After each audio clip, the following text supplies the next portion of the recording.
Hélène Frade à mes côtés pour cette revue de presse des hebdos avec, on commence, Courrier International, bonjour évidemment, mais on s'est vu juste avant.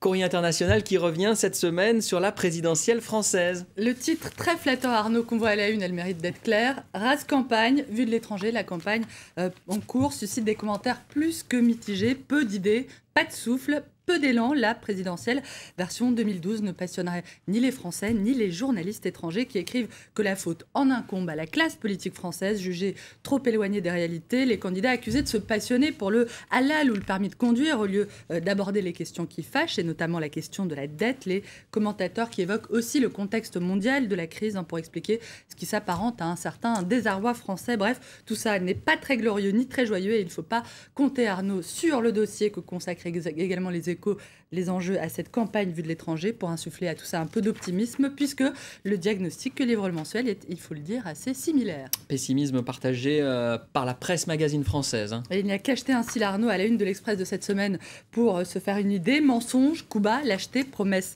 folles. Voilà pour le roman noir de cette présidentielle. Au programme de ce joyeux inventaire, les attaques des uns et des autres, là où les Français attendaient plutôt des solutions, là où la crise, je cite l'Express, aurait dû donner de la hauteur à la campagne et à ouvrir des débats de fond sur la dette, la croissance, le modèle social ou encore l'écologie. L'Express qui a, Arnaud, décidément de la suite dans les idées, qui propose également cette semaine une interview d'Anne Lauvergeon, l'ex-patronne d'Areva qui a décidé de régler elle aussi ses comptes et qui sort lundi un livre, La femme qui résiste, où elle atomise littéralement le chef de l'État et son successeur, Henri Proglio. Anne Lauvergeon, réputée proche de François Hollande, y fustige notamment le clan qui entourait le président, Nicolas Sarkozy, auquel elle reproche, je cite, d'avoir commis une série d'erreurs impardonnables sur le nucléaire français et qui, à la lire, distribuerait les postes des grandes entreprises françaises comme des bonbons sans véritable vision stratégique. Atomique Anne Lauvergeon, comme certains l'ont surnommée, qui pourrait désormais espérer peut-être un poste sous une éventuelle présidence Hollande. Oui, parce que les deux ont des atomes crochus apparemment. C'est marrant, non? Bravo, non, bravo. Anne Lauvergeon, qu'on retrouve également dans Le Point cette semaine. Oui, ils ont de la suite dans les idées, ils sont raccords, optimisme quand tu nous tiens. La suite, avec ce dossier que le magazine consacre à l'état de la France, un rapport qui propose, Arnaud, de nous livrer, je cite, les chiffres qui accablent, j'en perds mon latin, mais aussi les raisons d'espérer. On n'allait pas louper ça, alors quelles sont donc les raisons d'espérer, me demanderez-vous? Quelles sont-elles? Elles sont évoquées, Arnaud, dans le magazine par l'économiste américain Jeremy Rifkin, qui nous explique que nous sommes en train de vivre en réalité, d'inventer la prochaine révolution industrielle. Bref, tout ça serait passager. Cessez de penser que vous êtes sur le déclin, dit-il. Vous êtes la première économie du monde. Il parle de l'Europe et de la France. Jeremy Rifkin, we love you.